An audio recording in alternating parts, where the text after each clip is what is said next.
आपण पाहत आहात आपल्या हक्काचे प्रतिध्वनी न्यूज।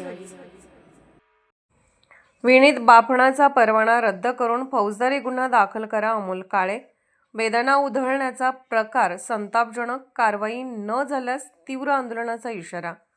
आमचे तासगाव वार्ताहर अतुल काळे कळवतात की आमदार रोहित पाटील यांच्या पुढाकारानंतर तासगाव कृषी उत्पन्न बाजार समितीने बेदाणा सौद्यावेळी बेदाणा उधळू नये, सौद्यात घेतलेला बेदाणा पुन्हा बॉक्समध्ये ठेवावा, तसेच नियमांचे उल्लंघन करणाऱ्या व्यापाऱ्याला सौद्यातून बाहेर काढण्यात येईल असे स्पष्ट निर्देश दिले होते।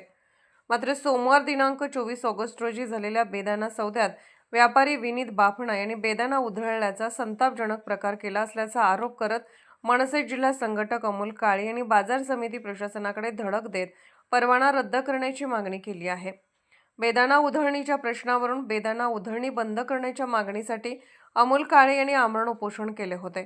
उपोषण स्थगित करताना बाजार समितीचे सभापती, सचिव व संचालक मंडळाच्या वतीने बेदाणा उधळण होणार नाही अशा आशयाचे पत्र देण्यात आले होते। त्यानंतर बाजार समितीने सौद्यावेळी व्यापाऱ्यांना नियमांचे पालन करण्याच्या सूचना दिल्या। सौदा सुरू असताना घेतलेला बेदाणा पुन्हा बॉक्समध्ये न टाकता उधळताना कोणी आढळल्यास त्याला सौद्यातून बाहेर काढण्यात येईल असेही स्पष्ट करण्यात आले होते। मात्र सोमवारच्या सौद्यात विनीत बापणा यांनी बेदाणा उधळल्याचा आरोप करत काळे यांनी बाजार समितीच्या नियमांचीच पायमल्ली झाल्याचे म्हटले आहे।